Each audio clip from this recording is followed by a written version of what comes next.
BNL प्रबंधन होश में आओ, जल प्रबंधन होश में आओ, मजदूरों को न्याय देना होगा। Satluj Jal Vidyut Nigam limited Rampur hydro power station के 400 आंदोलनरत मजदूरों के पिछले 60 दिन से चल रहे बेमियादी आंदोलन के समर्थन में सिट्टू ने बुधवार को डीसी ऑफिस पर प्रदर्शन किया। सिट्टू ने धरने के दौरान परियोजना प्रबंधन से आंदोलनरत मजदूरों की मांगों को तुरंत हल करने की मांग की है।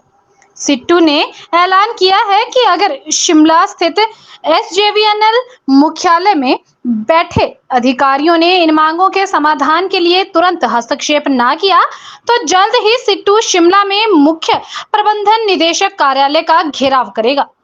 हम रामपुर में जो 412 मेगावाट बिजली परियोजना है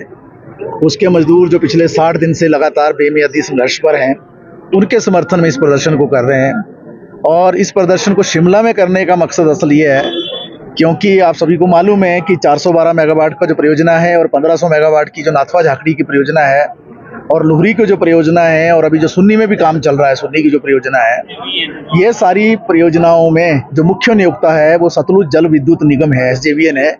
आप सबको मालूम है एक मिनी नवरत्ना है, पूरे देश के अंदर बहुत बड़ी एक प्रॉफिट कमाने वाली कंपनी है और पिछले साल भी 3200 करोड़ रुपए का मुनाफा कमाया था इस कंपनी ने। लेकिन जो वहाँ मजदूर काम कर रहे हैं उन मजदूरों को ये कंपनी कोई भी सुविधा नहीं देती है। मजदूरों को न्यूनतम वेतन तक नहीं मिल रहा है। जो ठेकेदार इस कंपनी ने रखे हैं अपने माध्यम से, वो ठेकेदार जो है आए दिन श्रम कानूनों की अवहेलना करते हैं और जो हिंदुस्तान का, हमारे देश का जो कानून है 1948 का न्यूनतम वेतन का कानून, उसकी सरेआम धज्जियां उड़ाते हैं। वहाँ पर ना केवल न्यूनतम वेतन नहीं दिया जा रहा है बल्कि हम ये मांग कर रहे हैं कि जो श्रेणी है मजदूरों की उसके अनुसार जो उनकी नियुक्ति हो, जो नियुक्ति दी गई है वो अर्ध कुशल की है और काम लिया जाता है कुशल का, तो वेतन में काफ़ी ज़्यादा अंतर रहता है। दूसरी बात, जो उनके बीमा का प्रश्न है, उनके लिए गाड़ियों का प्रश्न है, उनके लिए ड्रेस का प्रश्न है, उनके लिए दुहाई भत्ता का प्रश्न है और जितने भी देश के अंदर श्रम कानून हैं उन कानूनों को लागू करने का प्रश्न है। तो पिछले साल नवंबर के महीने में एक समझौता जो है उस वक्त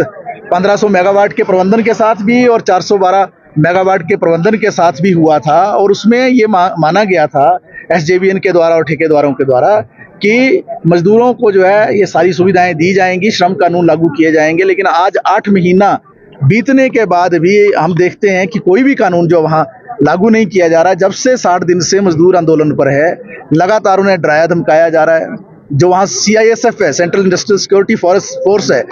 वो जो है मजदूरों को एंट्री और एग्जिट भी अपनी जो उनके समय अनुसार नहीं करने देती है।